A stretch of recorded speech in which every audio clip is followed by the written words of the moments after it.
Dans cette série de vidéos, nous allons nous intéresser à la notion d'intégrale généralisée, aussi appelée intégrale impropre.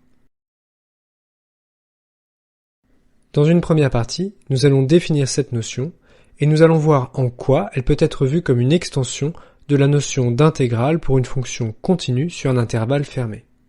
Commençons par rappeler ce qu'est l'intégrale d'une fonction continue sur un intervalle fermé.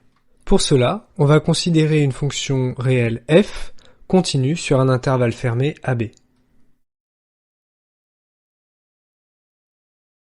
Si on trace le graphe de la fonction f, l'intégrale de f correspond à la surface située sous la courbe de f, prise entre a et b.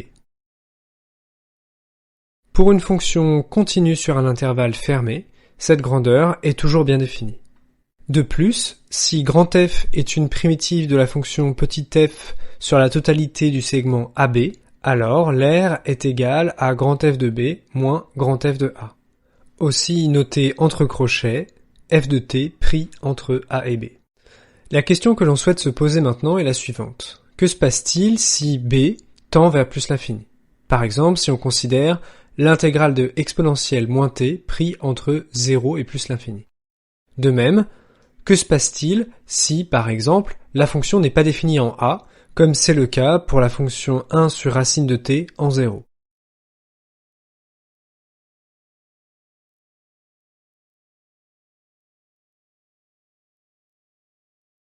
Ainsi, on souhaite, à l'aide de la notion d'intégrale généralisée, définir l'intégrale entre a et b pour une fonction qui serait continue sur un intervalle fermé en a et ouvert en b.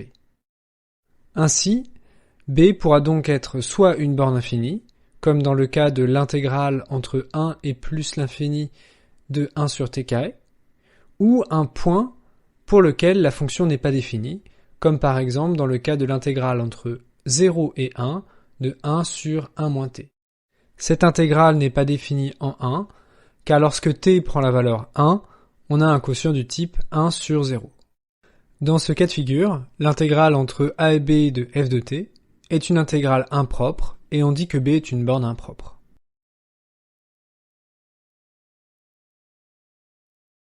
Suivant les propriétés qu'aura f autour du point problématique b, eh bien on va dire que l'intégrale converge ou diverge. Voyons maintenant ensemble la première définition importante de ce cours, celle d'une intégrale impropre sur un intervalle fermé en A et ouvert en B. Pour commencer, on va considérer un intervalle de R fermé en A et ouvert en B, tel que A ne peut pas être une valeur infinie, et B peut être soit une valeur finie, soit une valeur infinie. Ensuite, on va considérer une fonction continue sur cet intervalle.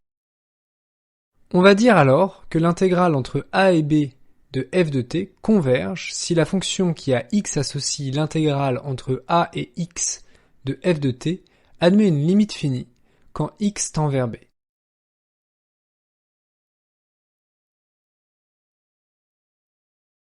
C'est-à-dire si la limite quand x tend vers b de l'intégrale entre a et x de f de t est égale à un réel. On définira alors naturellement l'intégrale entre a et b de f de t comme étant la limite, quand x tend vers b, de l'intégrale entre a et x de f de t.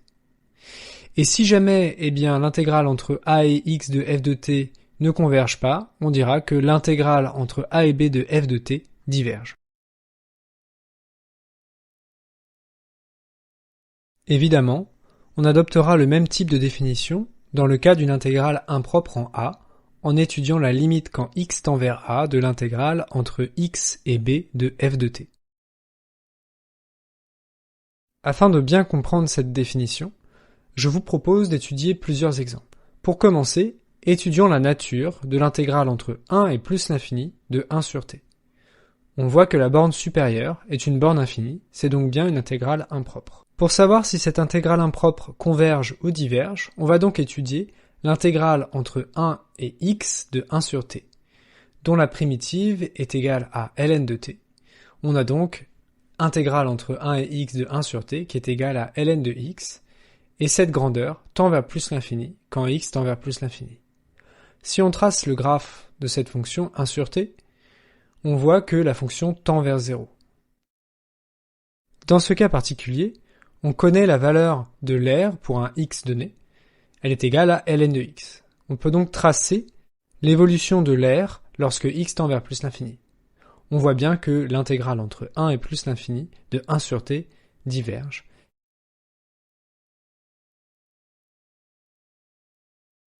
Finalement, si cette intégrale diverge, c'est parce que la fonction 1 sur t ne tend pas suffisamment vite vers 0. Étudions maintenant l'intégrale entre 1 et plus l'infini de 1 sur t carré. Pour cela, on va étudier l'intégrale entre 1 et x de 1 sur t carré, qui est égale à 1 moins 1 sur x. Et cette grandeur tend vers 1 quand x tend vers plus l'infini. De nouveau, si on trace le graphe de la fonction 1 sur t carré, on voit que cette fonction tend vers 0 et qu'elle tend plus vite vers 0 que la fonction 1 sur t. De nouveau, dans ce cas particulier-là, on connaît la primitive de la fonction et donc on peut tracer l'évolution de l'aire en fonction du x. On constate que cette fois, l'aire tend vers 1 quand x tend vers plus l'infini.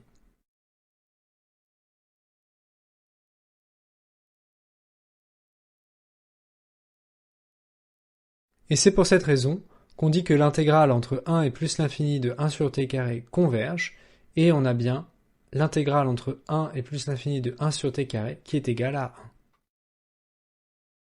Voyons maintenant une première propriété sur la nature des intégrales qui nous servira par la suite.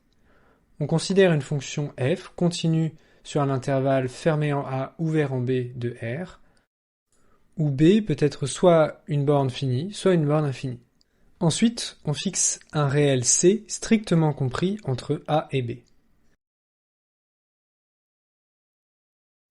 Alors, l'intégrale entre A et B de f de t et l'intégrale entre C et B de f de t sont de même nature.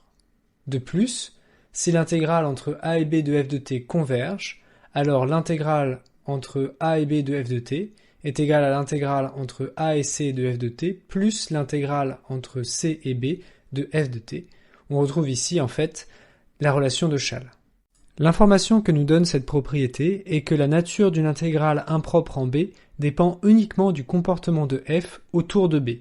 Si la fonction est bien définie sur le reste de l'intervalle, notamment sur la borne inférieure, alors la nature de l'intégrale impropre ne dépendra pas de la borne inférieure choisie. Évidemment, nous avons le même type de propriété dans le cas d'une intégrale impropre sur la borne inférieure. On peut s'intéresser à la démonstration de cette propriété, car dans ce cours, la plupart des propriétés sont démontrées de la même façon.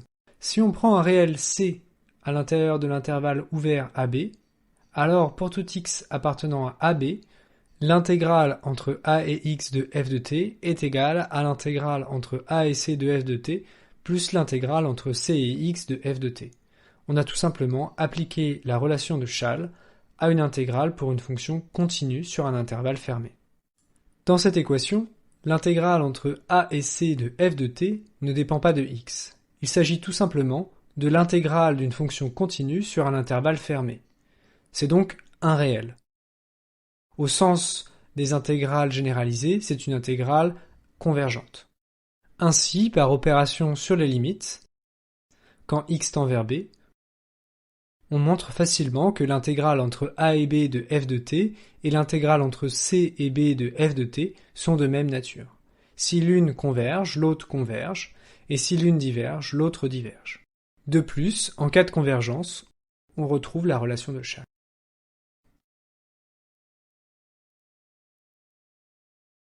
Voyons maintenant une seconde propriété liée aux intégrales impropres.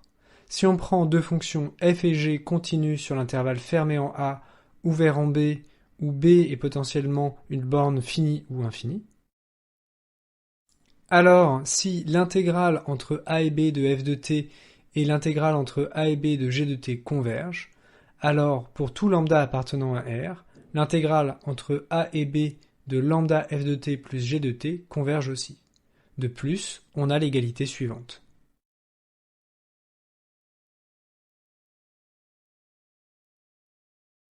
On retrouve ici la propriété de linéarité de l'intégrale.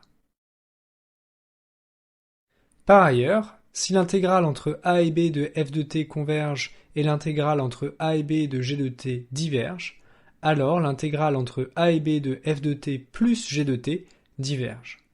On pourra utiliser ce résultat lorsque l'on souhaite étudier la nature d'une intégrale impropre, dans le cas où il est possible de découper notre fonction en deux sous-fonctions.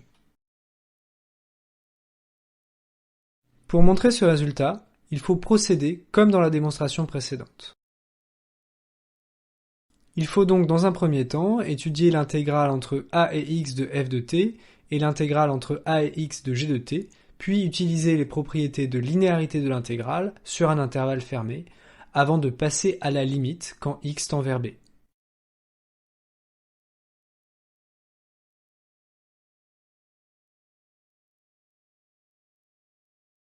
Jusqu'à présent, on a étudié des intégrales impropres uniquement dans le cas où seule l'une des deux bornes est une borne impropre. Mais que se passe-t-il si la borne supérieure et la borne inférieure de l'intégrale sont toutes les deux des bornes impropres?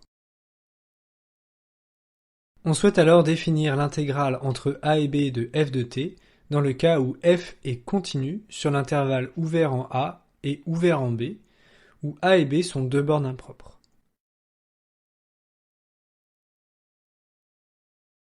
On peut par exemple citer l'intégrale de Gauss, qui est l'intégrale entre moins l'infini et plus l'infini de exponentielle moins x carré. Nous allons donc maintenant définir des intégrales impropres sur des intervalles ouverts en a et en b.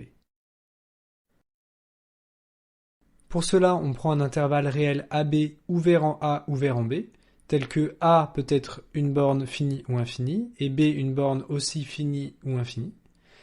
Puis on considère une fonction continue sur cet intervalle. On dira alors que l'intégrale entre a et b de f de t converge s'il existe un réel c à l'intérieur de l'intervalle ouvert AB, tel que les intégrales impropres intégrale entre a et c de f de t et intégrale entre c et b de f de t convergent. Dans ce cas, on aura alors intégrale entre a et b de f de t est égale à intégrale entre a et c de f de t plus intégrale entre c et b de f de t. À nouveau, on retrouve la relation de Chasles. Cependant, si l'une des deux intégrales impropres diverge, alors on dira que l'intégrale entre a et b de f de t diverge. Essayons de comprendre cette nouvelle définition au travers d'un exemple. Étudions par exemple l'intégrale impropre, intégrale entre 0 et plus l'infini de ln de t dt. Il s'agit bien d'une intégrale impropre pour la borne inférieure et pour la borne supérieure, parce que ln de t tend vers moins l'infini quand t tend vers 0, et ln de t tend vers plus l'infini quand t tend vers plus l'infini. D'après la définition, pour savoir si l'intégrale converge ou diverge, on doit découper cette intégrale en deux intégrales impropres, n'ayant qu'une seule borne impropre. On va donc choisir par exemple c égale 1. Ici, l'aire de la fonction ln de t entre 0 et plus l'infini est représentée par les surfaces colorées rouge et bleu. Si on décide de découper notre intégrale impropre pour c égale 1, on obtient donc deux nouvelles intégrales impropres à étudier. Commençons par exemple par étudier l'intégrale entre 1 et plus l'infini de ln de t. Pour tout x appartenant à 1 plus l'infini ouvert, on a donc l'intégrale entre 1 et x de ln de t dt, qui est égale à la primitive t ln de t moins t prise entre 1 et x. Au passage, cette primitive n'est pas évidente, on peut la retrouver grâce à une intégration par partie. Ainsi, après calcul, notre intégrale impropre est égale à x facteur de ln de x moins 1 plus 1 qui tend vers plus l'infini quand x tend vers plus l'infini. Ainsi, l'intégrale entre 1 et plus l'infini de ln de t diverge, et donc, au vu de la définition, l'intégrale entre 0 et plus l'infini de ln de t diverge aussi. Cependant, on peut se demander ici si le choix du découpage qui a été fait peut influencer le résultat.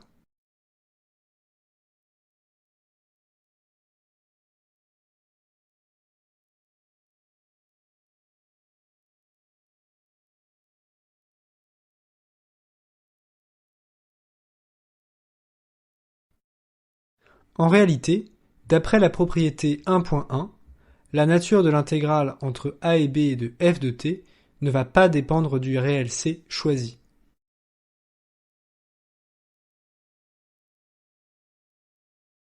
En effet, après découpage, la nature de l'intégrale de f de t entre a et c ne va pas dépendre du réel c choisi. Il en va de même pour la nature de l'intégrale entre c et b de l'intégrale de f de t. On peut donc garder ce résultat en tête. Lors de l'étude d'une intégrale impropre sur les deux bords, on peut donc réaliser le découpage qui nous arrange.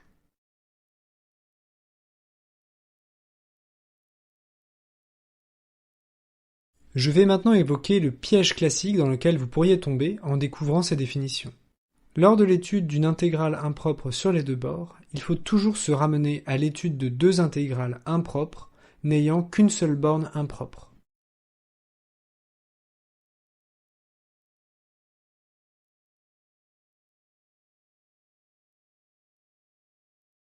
Par exemple, étudions la nature de l'intégrale entre moins l'infini et plus l'infini de t dt.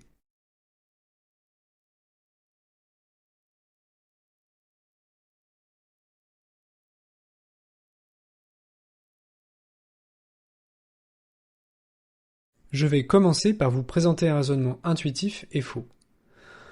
On va étudier l'intégrale entre moins x et x de t dt. Après calcul, on trouve que cette intégrale est nulle, ce qui est évident si on se réfère au graphique du tableau précédent. Ainsi, on peut dire que la limite quand x tend vers plus l'infini de l'intégrale entre moins x et x de t dt est égale à l'intégrale entre moins l'infini et plus l'infini de t dt, qui vaut donc 0. Cependant, on pourrait aussi faire le raisonnement suivant. On pourrait étudier la limite quand x tend vers plus l'infini de l'intégrale entre moins x et 2x de t dt. Intuitivement, on pourrait dire que cette limite est égale à l'intégrale entre moins l'infini et plus l'infini de t dt. Par un simple raisonnement graphique, on trouverait alors que cette r tend vers plus l'infini. Mais alors, l'intégrale entre moins l'infini et plus l'infini de t dt est égale à 0 ou à plus l'infini? En réalité, ce n'est pas de cette façon-là qu'il faut procéder. Je vais maintenant vous présenter le raisonnement valide. Pour étudier l'intégrale entre moins l'infini et plus l'infini de t dt, il faut découper notre intégrale impropre. On va donc étudier l'intégrale entre moins l'infini et 0 de t dt et l'intégrale entre 0 et plus l'infini de t dt. Si on s'intéresse à l'intégrale entre 0 et plus l'infini de t dt, on doit donc poser l'intégrale entre 0 et x de t dt, qui est égale à x au carré sur 2, qui tend vers plus l'infini quand x tend vers plus l'infini. Et donc, au vu de la définition, l'intégrale entre 0 et plus l'infini de t dt diverge, et donc l'intégrale entre moins l'infini et plus l'infini de t dt diverge.